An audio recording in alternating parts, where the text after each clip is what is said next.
So I started selling insurance at 19, and I'd get jealous of other agents because they were selling more policies than me.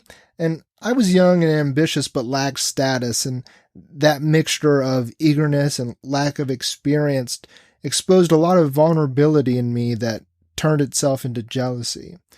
And I was vulnerable because I hadn't proven anything, and just as quickly as I had gotten the job, I could have lost it just as easy. So I just figured that this was just my competitive nature and that I should use that aggression that I felt to make more calls and close more sales. But it ate at me. There was a negative energy inside of me that made me feel heavier both on and off the clock. And I thought to myself, they're not feeling any of this when it came to the people that I was competing with. And that's when I realized that the only person impacted by my jealousy is me alone. And it created a tension that only I could feel. So I immediately shifted my mindset to use my jealousy as a flag, as an indicator of some sort that would point me to what could inspire me, not derange me. I was jealous because I cared and felt vulnerable. And the positive version of that is to care, to be susceptible, and combine that as inspiration rather than separation. And if they could close sales, so could I.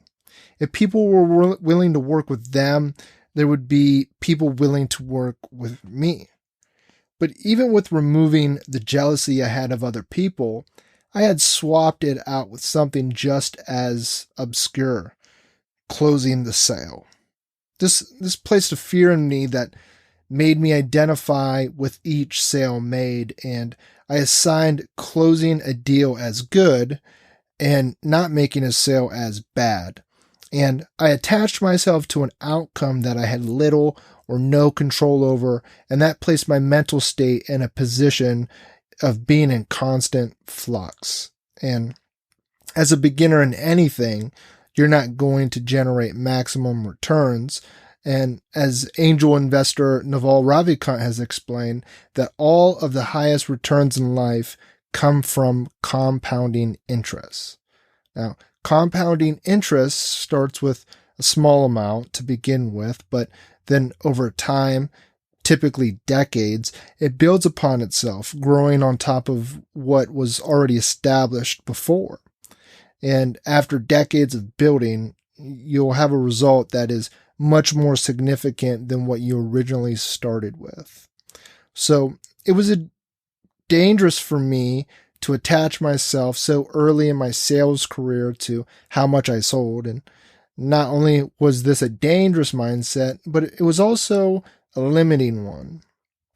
To only take a closed sale as good and to look at missed sales as being bad, I also missed the opportunity to learn from the thing I didn't want to happen because it was too uncomfortable to look at.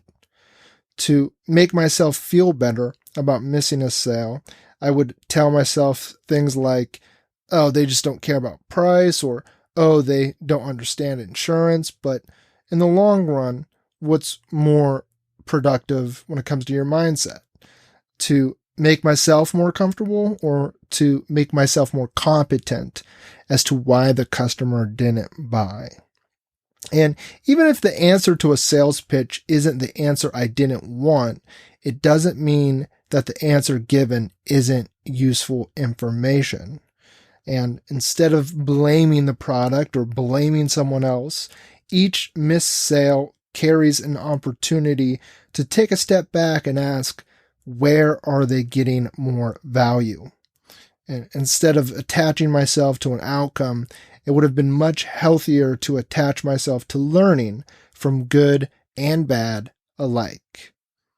So if the customer says no, they're in a sense saying, the money that you're asking me to pay has more value than the solution you're offering.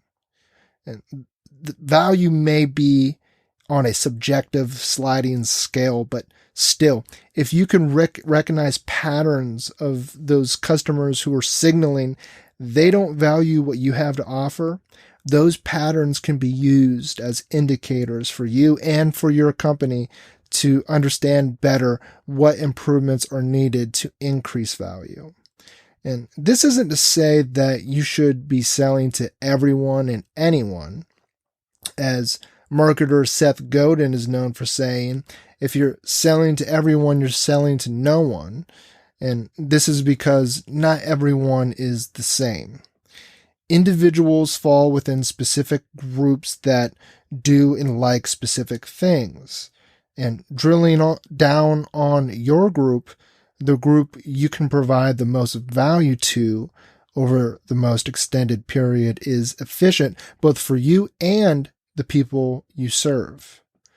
But even when you identify a group of people you can provide value to, you're not going to sell them 100% of what you have to offer 100% of the time. And that's good because we all understand that we can't be 100% correct 100% of the time.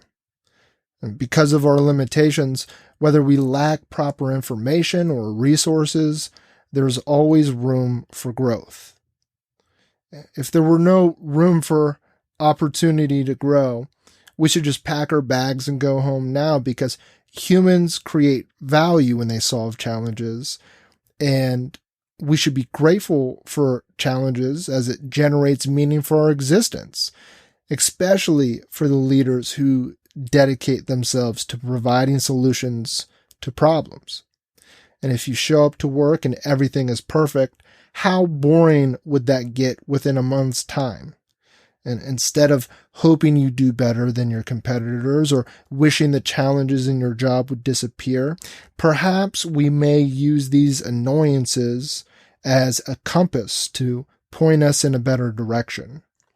The direction that's most useful when dealing with other people or another challenges comes down to, what did I learn? How can I get better? And how can I contribute? We all can increase our knowledge.